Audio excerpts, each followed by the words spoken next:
ClownieNerf. Fortnite Dual Pack, LP and Flint Knock, not Lock Knock. I guess that's what they call it in the game. I'm not exactly sure, but I don't play Fortnite, so whatever. We're going to go over these blasters one at a time because, I can't review two things at once. I could try the little window thing up here, but it's just confusing. The first one we're going to go over is the standard looking LP. Nice thing about this is that it is, for the most part, painted on both sides. The blaster comes completely apart. Everything comes off of this thing in a separate piece, which is amazing. I mean, finally, we're gonna get, this will make a really nice thing painted up because of that. But I'm mostly just excited because the grip scales, of course, are separate, and we're going to be able to get new 3D printed grip scales.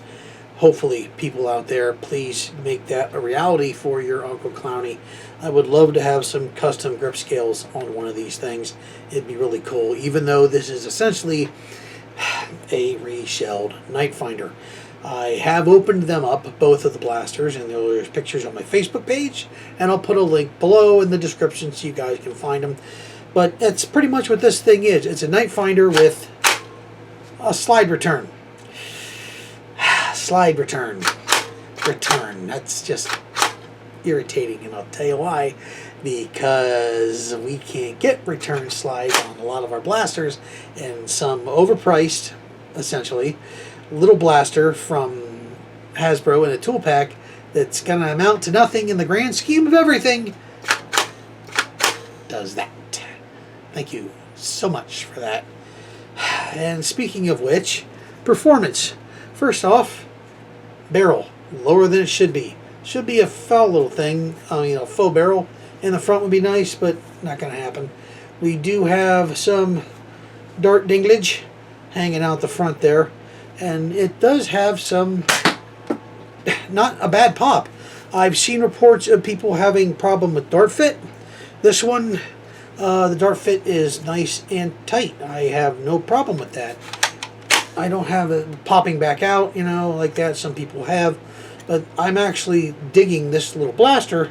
I mean, it's not a bad little pop. It's got some juice to it, and it's mostly moddable. The plunger head on it, unfortunately, is one of those Jolt big white locked-on plunger heads. So we're not going to really be able to get a good mod on there. It might take a KE26. I don't know. We'll have to leave it up to the big bad Xavier to figure that one out. Overall, this thing is really cool and definitely the performer of the two. It's not a limit breaker, it's not a rule breaker, and it's not the be-all end-all, but it is a nice little sidearm, and it is pretty fun, especially because we can paint it up. The other one in the pack is the Fortnite Flint Knock.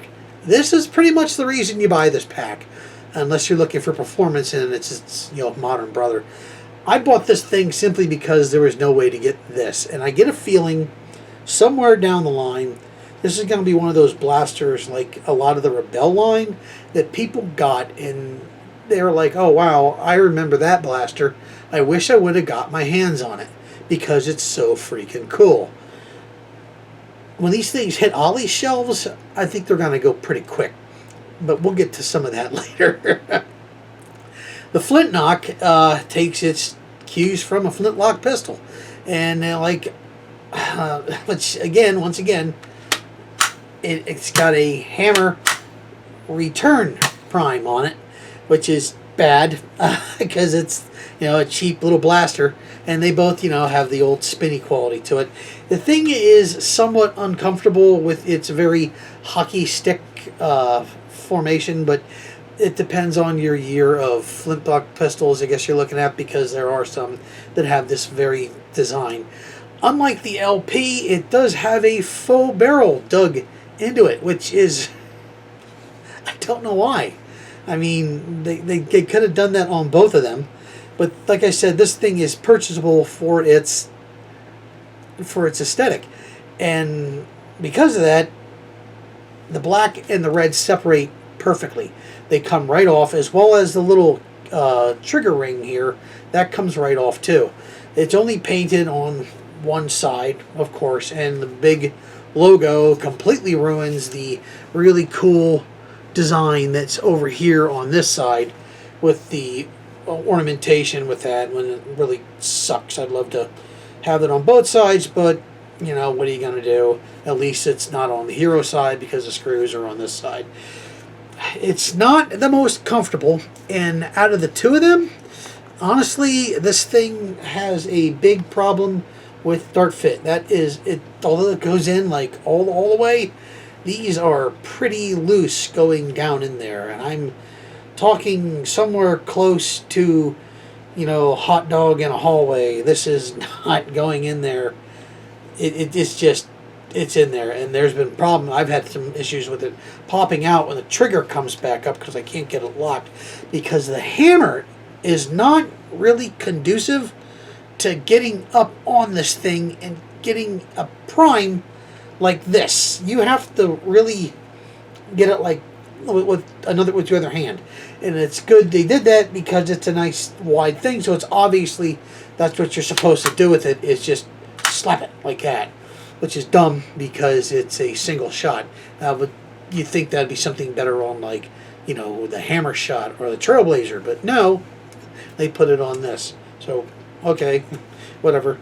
But like I said before, it's the aesthetic that you're getting this thing for, and it's not the performer of the two. You can hear that. It is just kind of sad, but it's pretty. Out of the two of them, if you're looking for performance, it's the LP. It's got a nice Night Finder style plunger tube in here, and it's got a locked-in blaster.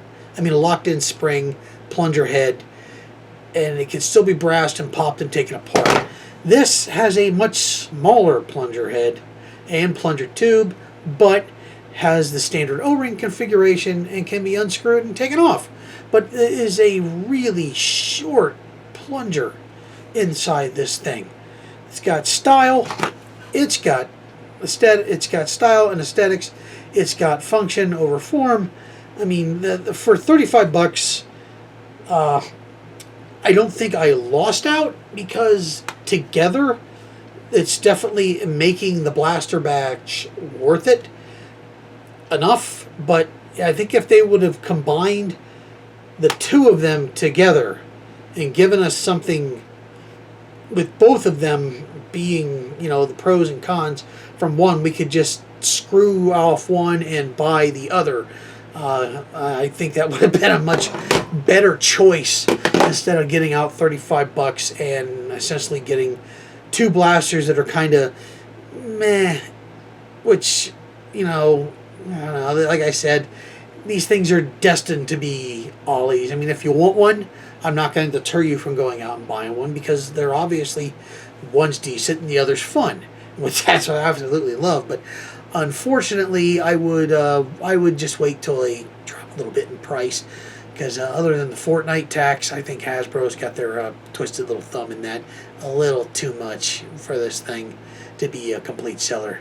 Wait for the sale price, save yourself about $5, and then buy the lot. Because that's exactly what I'm gonna do. So if I needed this right now, because I got a whole idea for stuff, you know, shiny, pretty. Because why not?